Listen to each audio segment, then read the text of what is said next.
everybody, welcome to the channel. My name is Taylor. Today, we're looking at the Ragnarok. It's not engaged yet. That is going into the Ragnarok by Lichtlaerm Audio. Now, I have an interesting relationship with Lichtlaerm Audio. For those of you that don't know, the owner, Daniel, designed the Devil pedal. His pedals have this really unique thing where they all just really work together. They have good synergy together. So we're gonna test that out by running the Devil in front of it. Even though this is not a Lichtlaerm pedal, he designed it. So it is kind of, I don't know. I'll let you decide on that one. Where are my manners? I'm playing my Deviant Guitars Grimoire. This has an EMG 81X in the bridge and an 85X in the neck. Now you know. We're running these pedals into the front of this Bad Cat Hot Cat 50. We're also gonna run it through the power section of the amplifier using the Ragnarok as a preamp pedal. Because yes, this pedal has a switch that lets you toggle between distortion and preamp, but when you're toggling the switch, be very careful, the tubes are hot. Like, that's a disclaimer on that. I feel like you should know. But it does toggle between distortion and preamp, so you can run this pedal in preamp mode. Originally, when this pedal prototyped, it was just going to be a tube distortion pedal, but then Daniel took it to NAMM, and people thought it was just they just assumed it was a preamp pedal, so he made a preamp mode for the pedal just to appease people, since that was their expectation, I guess.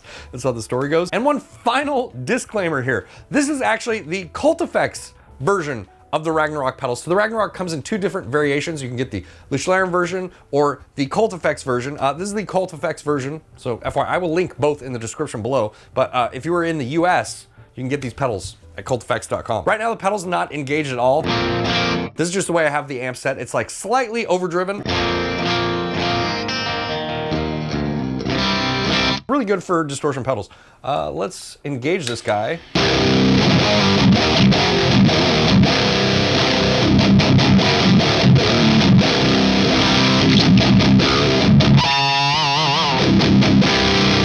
And there you go. Now your amp has distortion, and not only distortion, but tube distortion. Now, why might you want to use tube distortion over just like a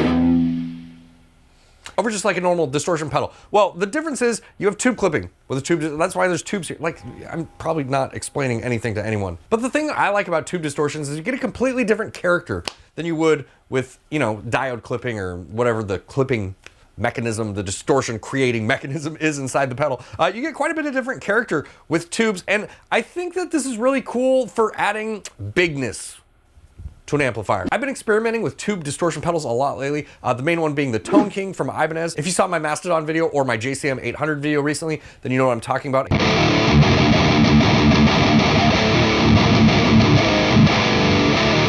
A lot of the comments that I got, especially in that recent JCM 800 video, was like, holy shit, dude, that Tone King sounds massive. Well, tubes, you know, go figure. It sounds good with tubes. So like most of Daniel, this is weird to dial with my left hand like this without getting too close to it's not like they're insanely hot. I don't give you the, you know, I'm not gonna melt these cables or anything like that, but if I touch it, it's not gonna be great. So most of Daniel's pedals have this cut control.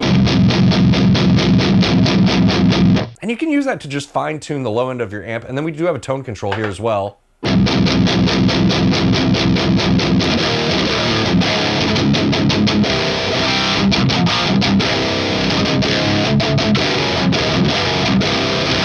Yeah, I think it sounds great. And then we also have this bite control. And what the bite control is, it's kind of like a bright cap, or is a bright cap, I don't know. And you will notice this more with the distortion at halfway or below. If you crank up the distortion here, you almost can't hear the difference in between the bite controls.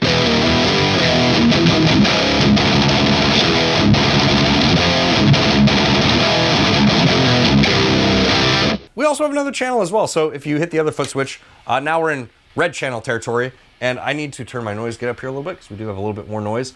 So another disclaimer that I forgot to mention in the beginning in the signal chain part. I am running a noise gate in the loop section of this amplifier because this creates a lot of line noise. So FYI, if you are using a tube distortion pedal like this, you probably want to use a noise gate as well. The 𝗦cie𝗰𝗶𝗹 Tube King, for example, remember the one that I just referenced, has a built-in noise gate, probably for that purpose, because they tend to generate a lot of noise. But yeah, just FYI, there's a noise gate back there.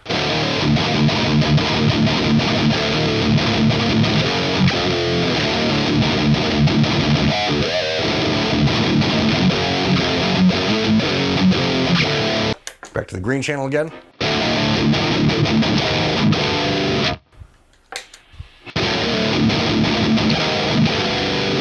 So going to the red channel just gives you that extra push. Sounds a bit more modern. You could call this modern vintage mode. I'm sure, you know, Daniel will probably be fine with that. That's essentially what's going on there. We're gonna go ahead and run this into the return of the amp now, so that way you can hear this as a preamp pedal, and then we'll check it out with the boost also, and then we're gonna open it up because there's stuff on the inside that you should probably know about, okay? Okay, so now we're into the return. We're using the Ragnarok as a preamp, and we're using the power section of the Bad Cat, and then that's powering the 4x12 cabinet and all that. You guys know how this works. We should probably switch the switch to preamp.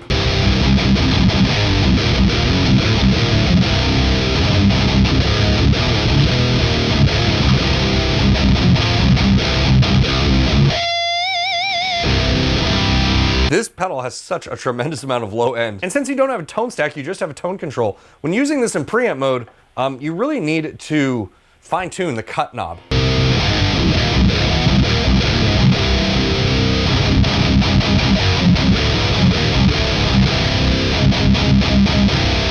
But a great way to take care of that is to boost it, right?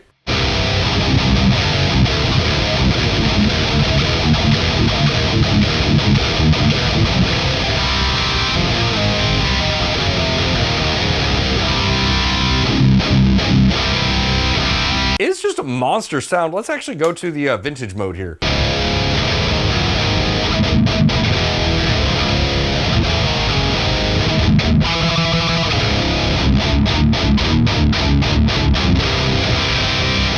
This pedal definitely has the tonality or like the flavor of Daniel's stuff. It's very reminiscent to me of the Prometheus amplifier in a lot of ways, although, you know, dramatically stripped down for the smaller pedal form factor.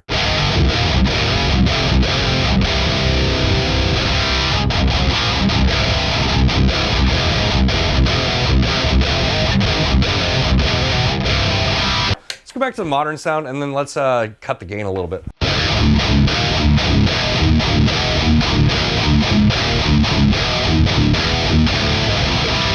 The thing that I really like about Daniel's stuff is he does such a great job of capturing this really just brutal, 𝗠𝗲𝗱𝗶 low end, but controlling it and giving it to you in a way that is like highly refined. And it just makes guitar tones so brutal, which is why I really wanted to work with him on the Devil pedal. I think that his ear it just, you know, matches what I want in a guitar tone in a lot of ways. And if you can't tell by this point in the video, I am highly biased. You know, Daniel is a good friend of mine, and Simon from Cult Effects is also a very good friend. So yeah, there's a lot of bias in this video. You know, it is what it is. Use your ears. Don't use my enthusiasm as your determining factor if you want to buy one of these things, you know? Like, you probably don't need me to tell you that I like it. I don't think.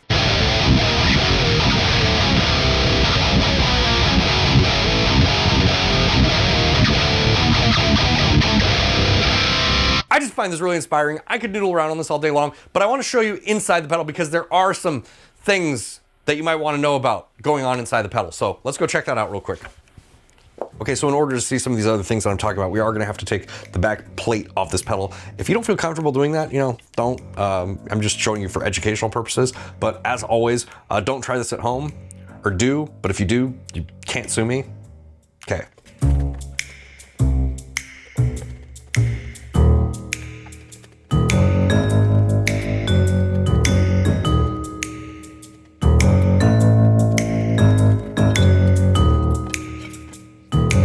Okay, so here is the inside of the pedal. The first thing that I want to point out here is that you have a switch. This switch switches in between 12AX7 and 6N2Ps, which is what comes in it. So if you want to put 12AX7s in it and you want them to run correctly, I'm assuming, you need to open this up and flip that switch. So we're gonna do that also, but I wanna show you a couple more things here. You have bass and mid controls here for your tone stack. So even though you only have a tone knob on the front, you do have some more control of that if you open up the pedal. However, if you open up this pedal and want to adjust these, probably don't do it while it's plugged in and there's voltage running through this thing because you run the risk of shocking yourself. So, you know, this is gonna be one of those things where you have to check it, adjust, close it up, recheck it, that sort of thing. Okay, be safe, don't electrocute yourself. We also have this one down here too, and as far as I know, this has something to do with the voltage, so probably don't adjust that one unless you know what you're doing. But yeah, let's flip this over to 12AX7. I also want to increase the mids just a scotch. And I just happen to have a pair of 12AX7 JJ tubes, and I don't think this is gonna make a dramatic difference in the tone or anything, but what kind of video would this be if I didn't do the thing that you are thinking about doing in your head as soon as I mention the thing, you know? So let's do that. FYI, wait for these to cool down before you try pulling them out so you don't burn yourself.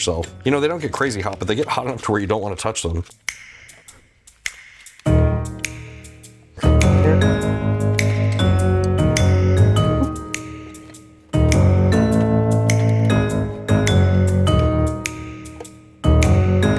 There you go. Now we have those boys installed there. The red of the JJs really matches this Cult Effects Edition pedal. Let's go plug it back in and see how much difference those changes made.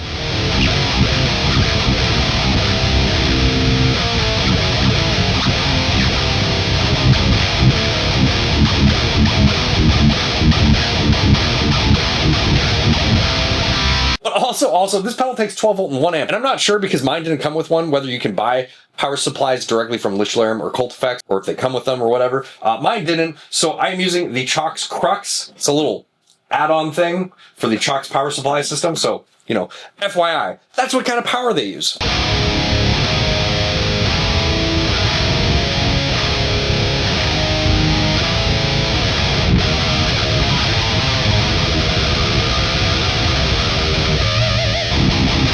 You know, I can't really tell how much of a difference it had adjusting the little mid trim pot inside and adding the different tubes. I'll have to try and A/B these things and post, and you guys can tell me in the comments, you know, if you hear a difference, if it's substantial or not.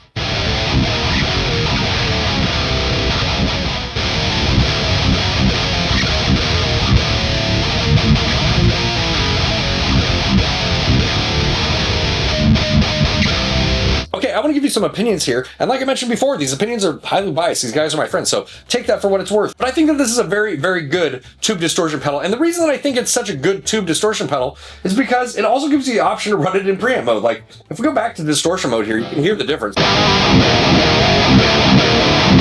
You can also run in distortion mode as a preamp pedal if you wanted to. It's just got significantly pushed mids. You know, so you got to dial around that a little bit, but maybe you want that. Maybe the preamp mode has too much cut in the mids for you. God damn it, preamp mode, it's just a beast.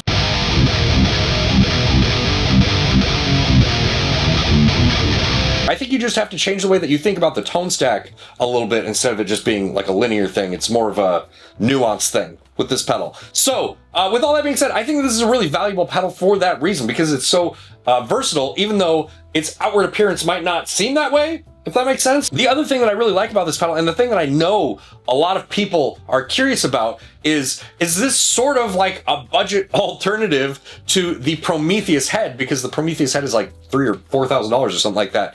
Sort of.